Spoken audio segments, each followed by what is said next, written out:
Hey guys, how's it going tonight? So what am I working on now? Well, I'm actually working on a special request here. One of my viewers, Craig R., he asked if I could do a segment kind of on wiring repairs, like a little more detailed than what I've done, like kind of show a little better quality of what I've done. So I figured, okay, I could do that.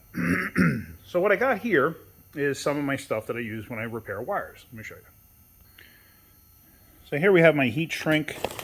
Now this is all stuff I get off of Amazon, Elecfun, whatever. And this kind of heat shrink has glue inside of it. And you see that? It says adhesive lined. It's also known as marine style heat shrink because it keeps basically moisture from getting into the repair. Now here we have some of the butt connectors these are considered non-insulated butt connectors. I've already used up all the small ones. Here's a couple of miscellaneous ones that I've had. These I keep carrying around in like a quick case. And I kind of keep this stuff in my car. This way, like if I run into an issue where I got to fix something on the spot, I have these. Very rarely will I ever use these. I don't like these things. These shielded butt connectors. These things introduce problems. And then there's scotch locks. I don't know if you know what those are. Scotch locks are horrendous. Don't ever use them. They are garbage, absolute garbage. You've probably seen them on trailers. Actually, here, I don't have one because anytime I've ever had one, I usually cut it out of the system and throw the rest of it in the garbage. Or if it comes with a kit with something, I throw them directly in the garbage because they are garbage. I'm going to insert a picture here, a stock photo.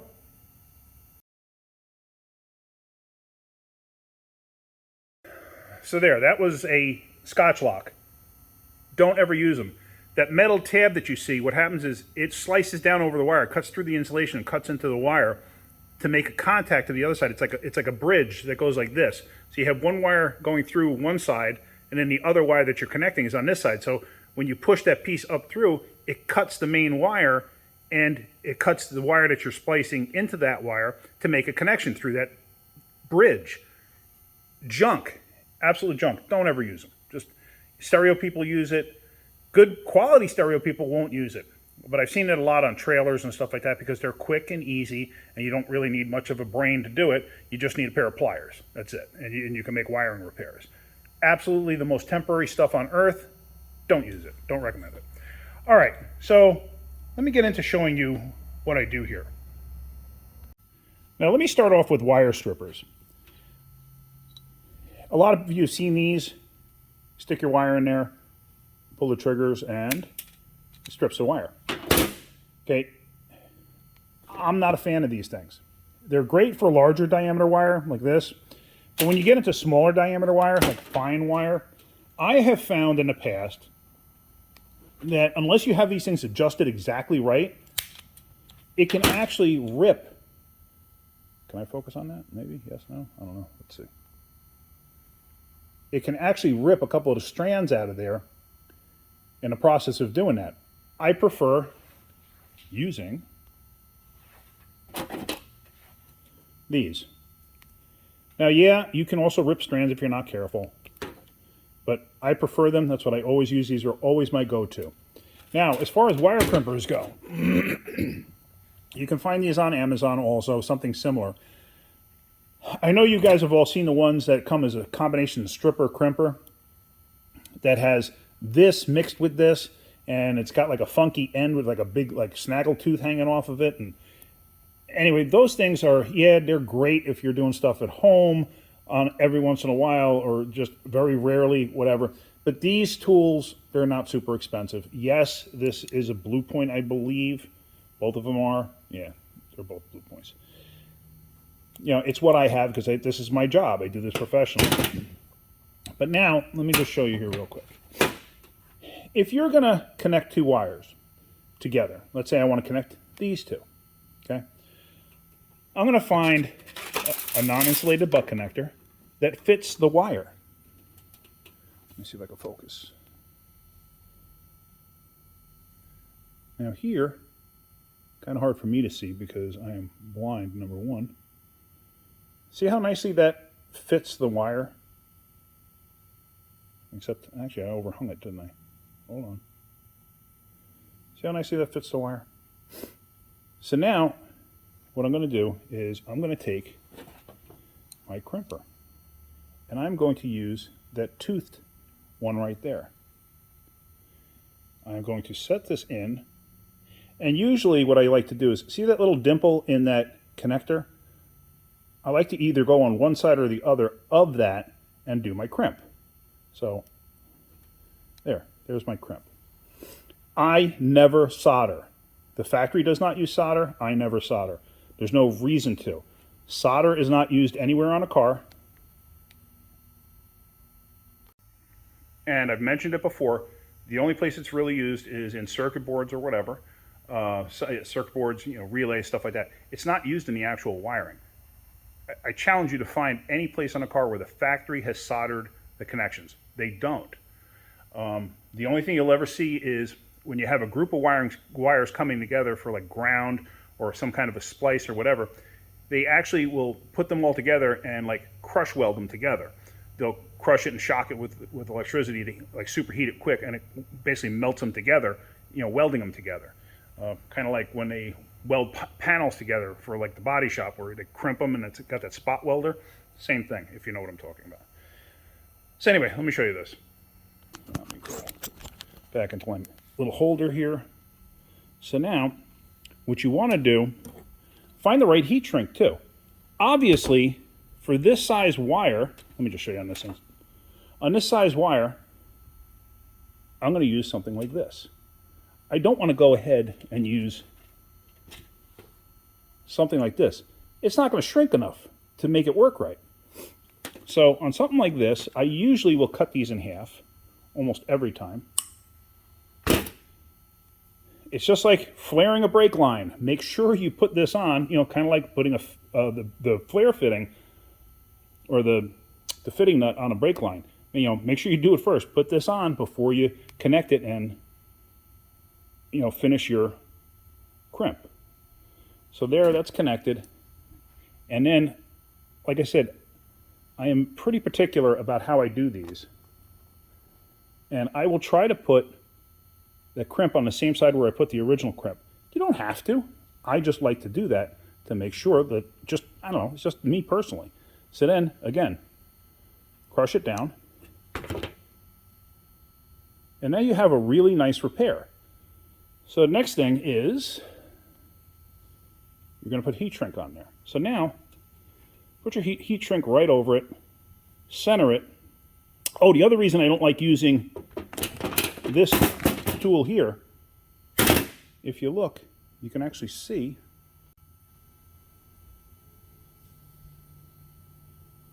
right there, it actually nicked the wire. See that? Now it didn't go all the way through, but it can. It can go all the way through, especially if you're not careful. So that's the reason I don't like using that. So now with this, basically just going to take a lighter, and you don't have to go nuts. You can use a heat gun too. Hair dryer will work, but it just takes a lot more effort. And don't go absolutely nuts. I always carry a lighter in my pocket. I'm an ex-smoker. If you smoke, please stop. End of my rant. So there. That's done. How simple is that? Doesn't get much easier than that, right? And it's a nice repair. It's a good repair. See that? It's not going to come apart. One thing, somebody said to me a while back, twisted pair wires. Like this one. See how the wire's twisted together? I've had it before where the wire's been cut or whatever, and I had to open it up and, and then, either replace a piece of it or whatever. If you have to untwist it for a period of a couple of twists to do the repair, and it's like in a situation where you cannot twist it back together, don't worry about it. It's not going to be the end of the world. What you can do too is you can just take it and like rotate it on itself, even though it might not be going in the same direction as the rest of it, but you can always do that and then wrap it with tape just to hold it together. The reason for the twist is it gets rid of noise and stuff that could be occurring in the wire. It's usually used in communication stuff. Anytime you have a specific signal that has to be read, like something that's very, very important in terms of like speed signals and stuff like that, something that's going to generate that type of a signal. Now, one other thing I wanted to show you too is use the right size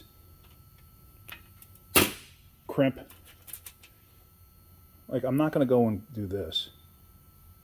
I'm not going to use something like this size, put this on here, and then go ahead and crimp it.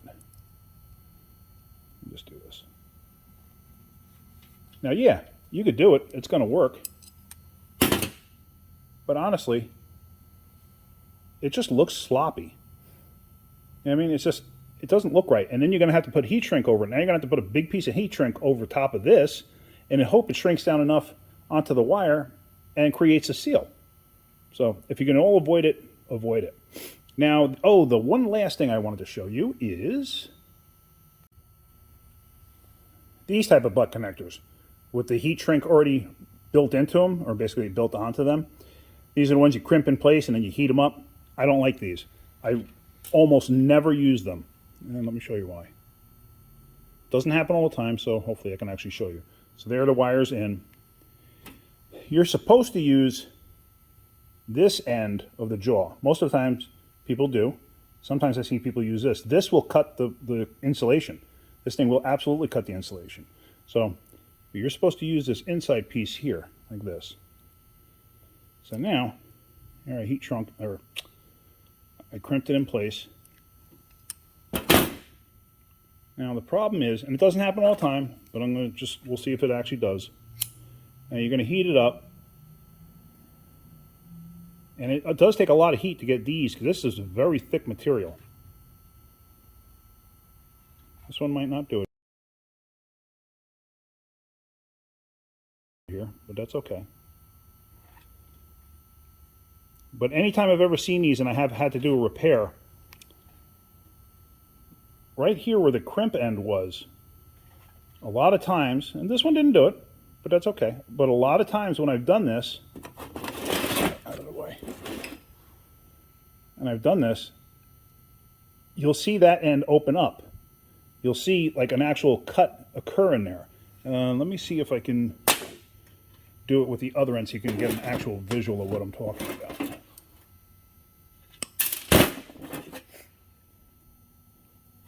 Let me strip this wire. All right, let me insert it in here. Now, I'm going to crimp this. Sorry if I'm going out of camera view there.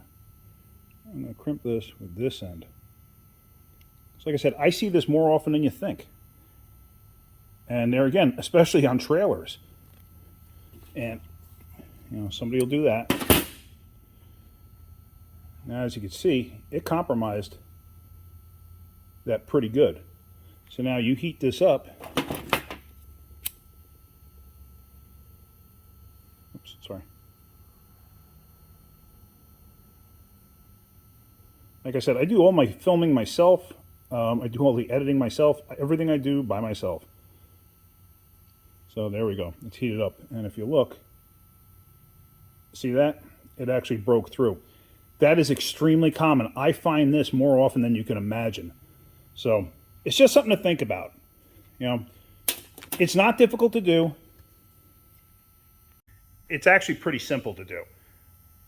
Like I said, the solderless butt connectors, you can get them on Amazon.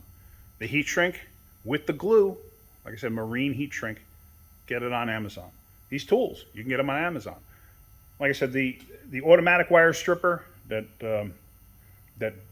plier jaw looking thing that pulls the wire, I almost never use it, like almost never. Like I said, just not a big fan of it.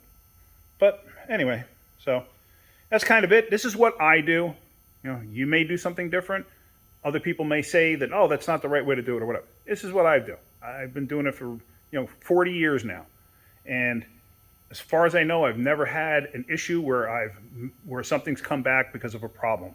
I've done these type of repairs on airbag systems, on sensor wires, you name it.